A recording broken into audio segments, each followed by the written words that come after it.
Alright.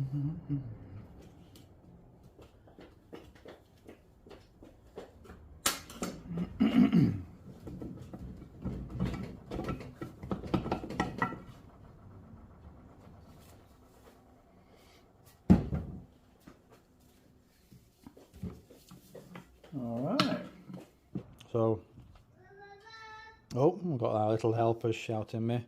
Right, so I'm going to pull out of there, pull these parts out and look at them, give the casing a clean up. It should be good to carry on.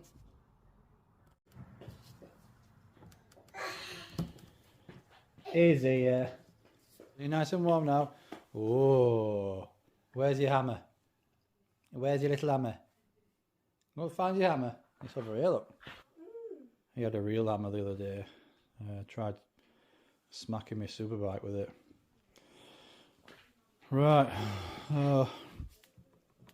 try and pull these out. Pull those out. Pull the selector forks, this out, and these should come right out of there. Simples. Right, so check this out. So I get a little pointer. I'm just giving it a wipe actually, so I've got rid of some of this evidence. This black here is actually black there. It wipes off. Look, it's actually combustion. It's dirty old oil soot. That's what that is. And that's when your piston rings are worn and combustion gases are getting back into the crank. Lots of oil down here, look, which is not a bad thing at all. Look, that could be fuel, wet fuel that's been getting in there and leaving all that oil residue behind. Right, so this shiny mark around here is where the crank's been unbalanced at some point in its life, and you can feel that it's like a machined lip on there. This is where your crank bearings have been obviously worn, so the crank's hitting against this. Quite a good chunk out of there. Let's have a look at this here. You can see where it's been rubbing at some point in its life. It's been rubbing round, look, so that has done that at some point. It's been going unbalanced and scraping quite severely. I'm surprised there's no debris in there. This has possibly done that on its previous life, I would say. Not since it's been on dot wobs and stuff like that. It's probably done that its previous life, because most likely would have been some filings in there which would get them pushed up to the piston and causing more havoc, scratching the cylinder. So I definitely would say that's been its previous life. Crank bearing failure, or the crank's been off balance. Anyway, so right, I cannot see this because of the light, but what I'm looking for is the gear dogs here, inside here. If it's rounded off, then it's possibly it's worn. It can end up jumping out of gear at some point, but I've seen a lot worse than that. You just see those edges where they're rounded off there. They're worn. I can see those shiny patches, so just starting to go there. Look on the edges. See how it's sharp, that edge there? It's sharp and square. On this side it's rounding off, so that has got some slight wear in those gears. It will probably look like it inside here as well. I can't see. Need some light, don't I? So just on the edge there, it's rounded off, and that one as well. And that one. So I'm going to look for a replacement gear. What I have done in the past, it's difficult with these, but I have repaired these gear dogs. Just welded it up and filed it smooth. You can see this one here, look how square that is, so that's pretty good, is that? And again, a slight bit of wear on that edge, but it's not bad at all, that really. A little bit there, look. I've seen worse than that, and these things are round off. That's when your bike starts jumping out of gear, because these gear dogs are worn. It won't stay in gear at all. It's not good doing this with one hand, I'll tell you. You can see where it's been slipping there to get into gear, but a slight little bit of wear on the edge of it. Nothing too serious. So I'm going to clean that up, I think. some little fragments there. I'm going to clean that up anyway on those edges.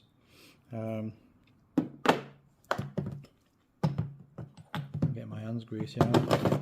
I'll take a look inside here. Again, that's alright, it's nothing unusual. There's not much wear on there, it's nothing unusual. I'll just tidy up that edge, I'll redress it. But here on these, there's got a few burrs on them, so I'll smoothen those off, help it to get into gear. But these shouldn't be rounded, to be honest with you. It's not bad, that. Yeah, the other one, I'm definitely going to look into this. It doesn't jump out of gear, but I'm definitely going to probably do a little bit of welding on those.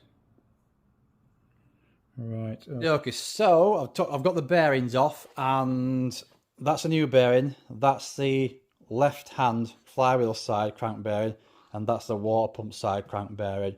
This one is noisy as hell and loose as hell. When I pick it up, it rattles. It's like a baby rattle, that. So I'm going to rotate that round, it'll listen to the sound and the feel of it to see how bad that is. That bearing is shot. I've had worse, but that bearing is shot. This one's not so bad, but it's still got that that wear and tear on it. It just feels pretty shit. But this one's obviously, it's brand new and feels completely different. This is the flywheel side.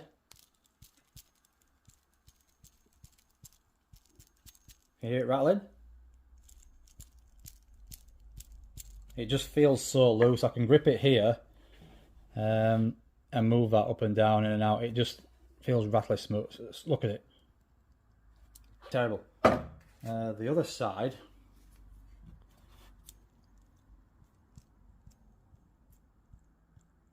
no noise, but I can feel it like crunching a little bit, like there's tiny bits of stone in there or something. But the new one here,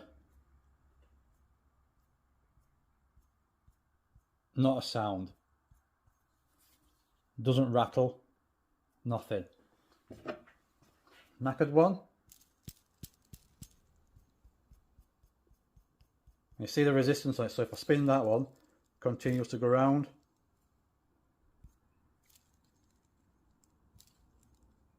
So, good bearing, crap bearing, right.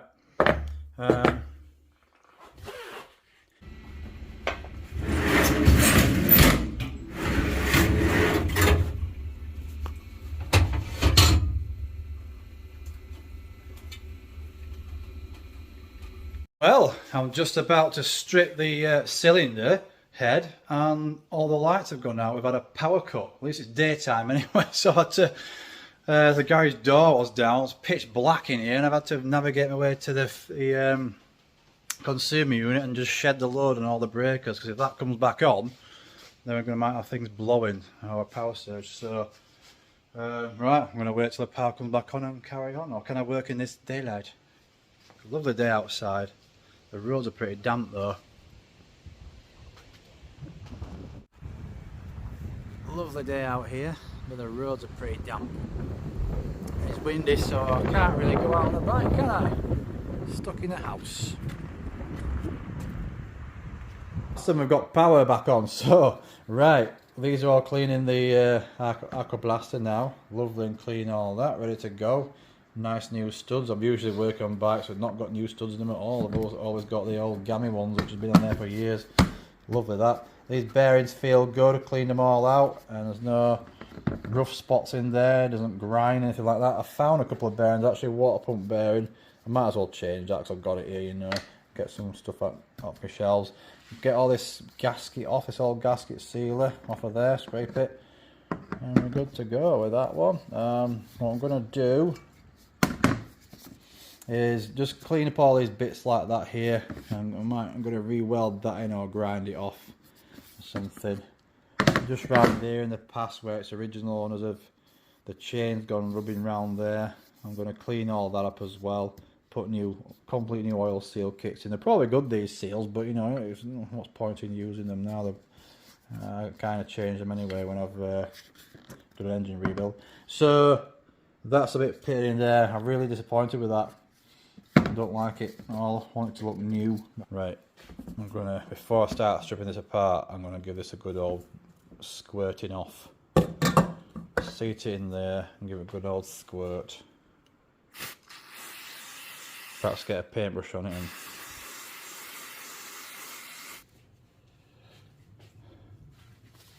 okay, so let's see what we got.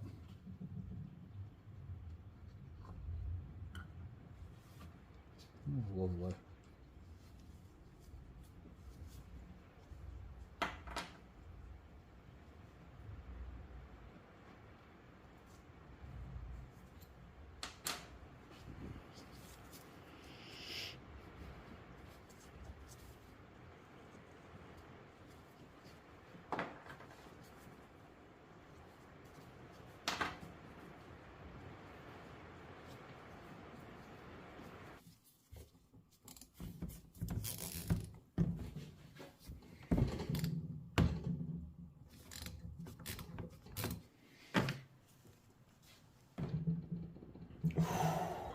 Okay, got a little bit of a job on here.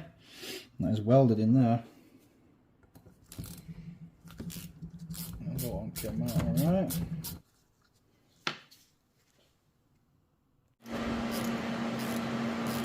And he's out. Just like that.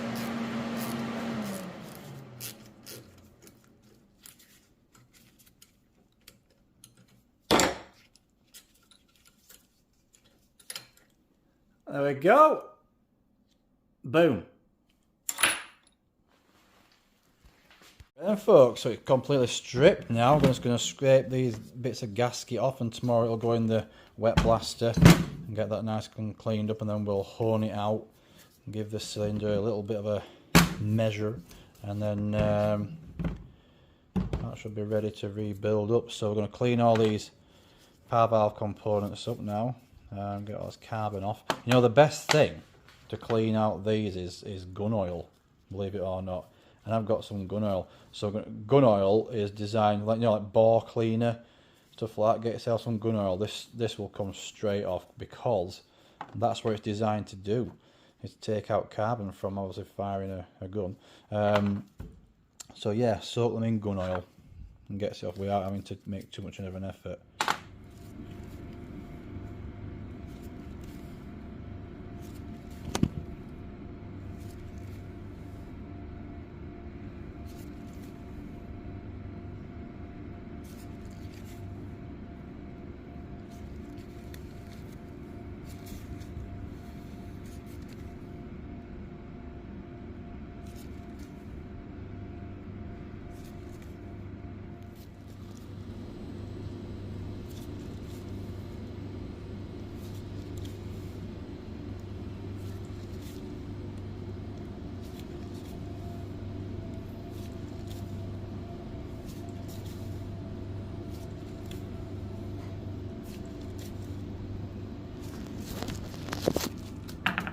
Right then, people, it's been a tough day. Baby stuff and power outages. We've had plenty of power outages today. Like this Storm Amy, is it? Something like that. Storm Amy has been causing havoc across the UK, and we've had power outages. So I don't know what time it is. Is it about? It's night time anyway. I think it's late, so I've got to be quick in here tonight and finish off. Right. Anyway, let's take a look at what we've got. Right. So the barrel is all clean. Look at that. I probably could have got it a little bit cleaner, but you know, it's fine. Is that? All I need to do is hone it out now, and then it's ready for rebuild. All clean in there. Clean there. I might get rid of some of these little. I don't like stuff like casting marks and things, and I'm gonna get rid of some of them, to be honest with you. I don't like them. But yeah, it's quite good that. It's worn really well.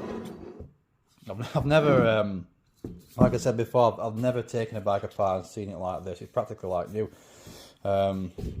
Usually, they take these apart, they've got scoring in them and everything like that.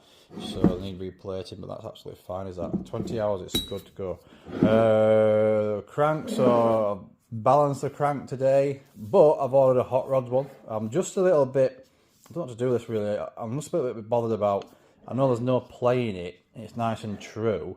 But I'm just concerned. I mean, I'm rebuilding this bike now. I want it all to be started from the beginning.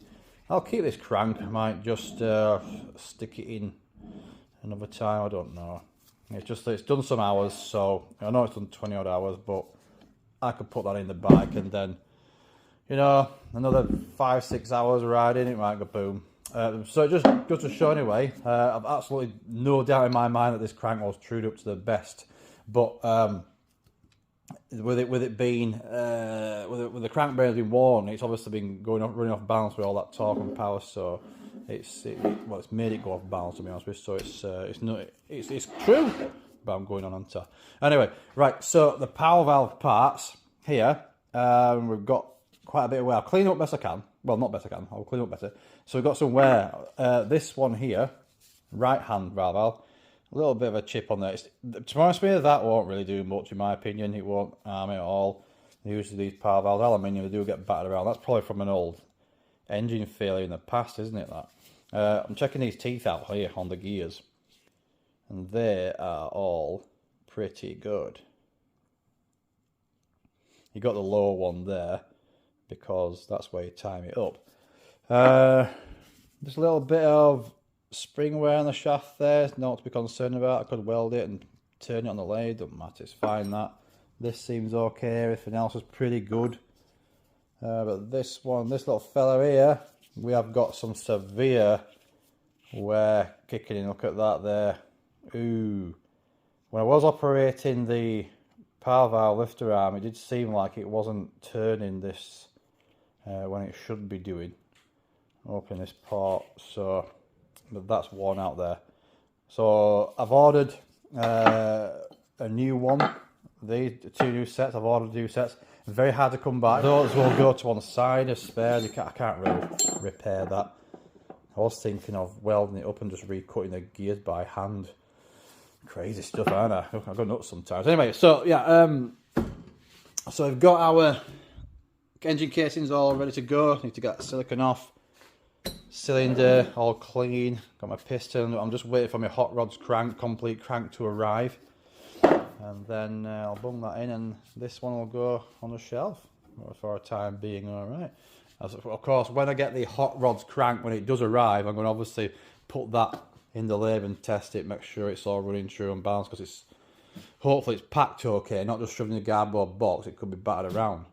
Right, so these will go away, and I'm going to strip this frame down, and I might do some little bit of modification to it. I was thinking of getting a CRF 250 steering damper and making the brackets for it to fit on there.